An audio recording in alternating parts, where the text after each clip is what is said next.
I do worry about the fact that people haven't actually caught on to the fact that once you start tariffs, once you introduce a new regime, especially one that's relatively high, it's got consequences to the domestic economies that are very difficult to predict in terms of playing off the different players, kind of almost like cherry picking, seeing, where they can move in.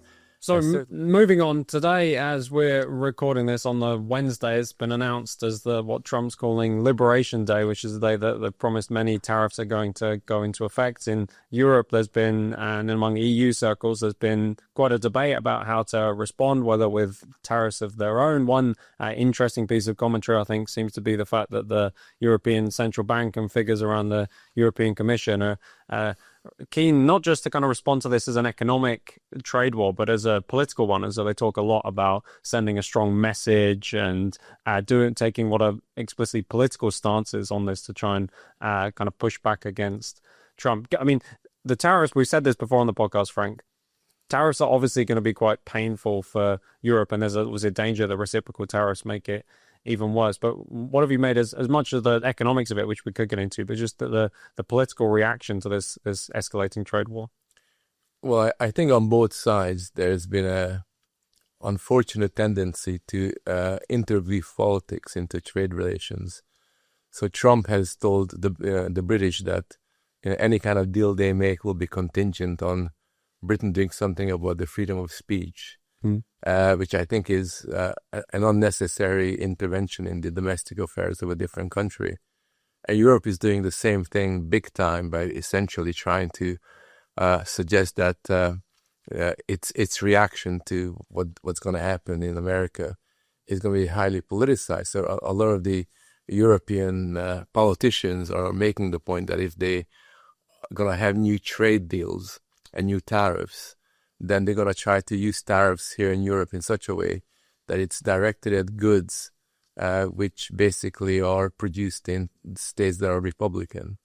So they're making a very clear distinction between penalizing the Republican section of American society and being hands-off with the ones that are Democratic, which again is a highly unusual but also highly interventionist kind of policy in the political life of another society.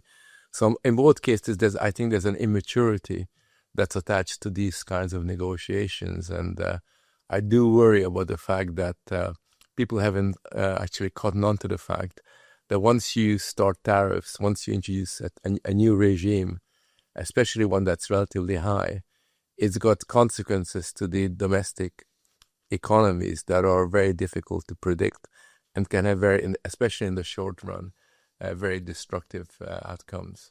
Yeah, and Paul, what industries do you think are going to be worrying most about the impact of the tariffs? Obviously, the automotive industry in Europe is obviously already under quite a lot of pressure. What do you think the impact of some of these might be, and are the European elite actually capable of responding to this? Yeah, one of the big industry indeed we are suffering about currently is like the automotive one. We are under pressure in Europe against the Chinese automotive markets, which are definitely the leader about electrical vehicles. We see now recently some damages against Tesla, and we see some superchargers that have been destroyed. One recently in France, I think yesterday or the day before. We see Tesla parking lot or Tesla dealerships being affected by this. So we are fighting Americans' electrical cars, and we are far behind talking about electrical vehicles development in Europe. And now with the new potential tariffication from USA against Europe, talking about cars, for French brands, it won't be like a big deal because we don't sell many cars in America. But for a German automotive industry, it will be a disaster. I think, if I remember the numbers well, from Mercedes, for example, they export in America 40 40%, I think up to 40% of their car production. So it will be very important for them.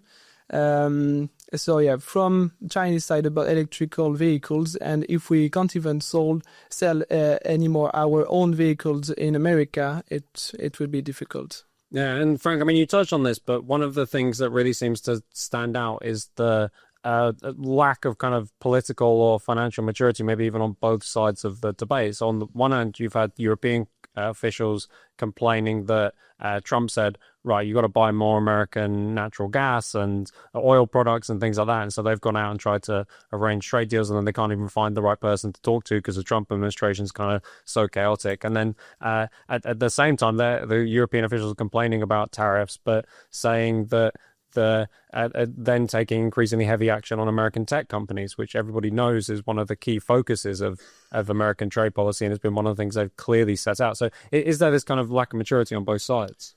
Yeah, there is. I mean, I think Europe has been using protectionist measures for some time, but the way they do it is by doing it under the guise of regulations, helping to secure the safety online. Mm-hmm. or somehow managing, sort of the different digital companies in the interest of, protecting children, all the rest of that. So there's all kinds of little tricks that are used that are harnessed towards protectionist measures.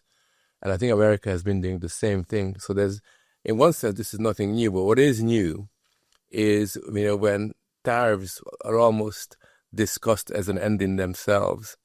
And I think that in America, there seems to be this idea that tariffs are going to benefit the American economy because, more and more investments will stay in the United States rather than people purchasing goods from abroad. But at the same time, we know that often if tariffs become an end in themselves, they do encourage almost like a slothful approach towards investment. It doesn't really help productivity, labor productivity from being raised. It basically means you're kind of artificially creating a market just simply because your goods are cheaper than the ones coming in, even though you've produced them at far greater cost than your competitors. And what I see happening is, because you have to remember that a lot of the focus has been on Europe. It's been a kind of an intra-Western sort of economic conflict. I think the main beneficiary of all this will be Asia, because despite the fact that people have been saying that China is the problem, and people have said that both in Europe and America, somehow China is not really in the center of the frame. And they basically are seeing what opportunities there are in terms of playing off the different players, kind of almost like cherry picking, seeing, where they can move in. And certainly in the medium term, I think China is going to be the main beneficiary of an economic war between Europe and America, if that war actually does escalate. I mean, at the moment, it's a lot of talk and no action, but that can change by the time we finish this TV show. Yeah, and one of the criticisms that's been leveled of the Trump administration is that there's a tendency to take the line of least resistance. And so they talk a good game about China, but rather than actually addressing that issue, it's very easy to push the Europeans around, who are obviously in quite a weak state. But Paul, I wanted to ask you about at some level, this is also a failure of leadership in Europe. We've got the head of the ECB. We talk about corruption scandals, Christine Lagarde, her own very famous corruption scandal, yet she's allowed to be the head of the ECB, and also a whole coterie of politicians that don't seem particularly well versed in trade policy. Do you think our leaders are up to these difficult negotiations? I think, we can see what happened with Ukrainian war, but the fact that we have been pushed away from the table so easily, and now, quite surprisingly, and now it looks like Marine Le Pen is doing this peace treatment by herself, that we had similar reactions from both Trump and Putin's administration, who are definitely advocating for her. So we are not on the table of negotiation about Ukrainian war anymore. So I don't see how we would be able to be strong on trade negotiations.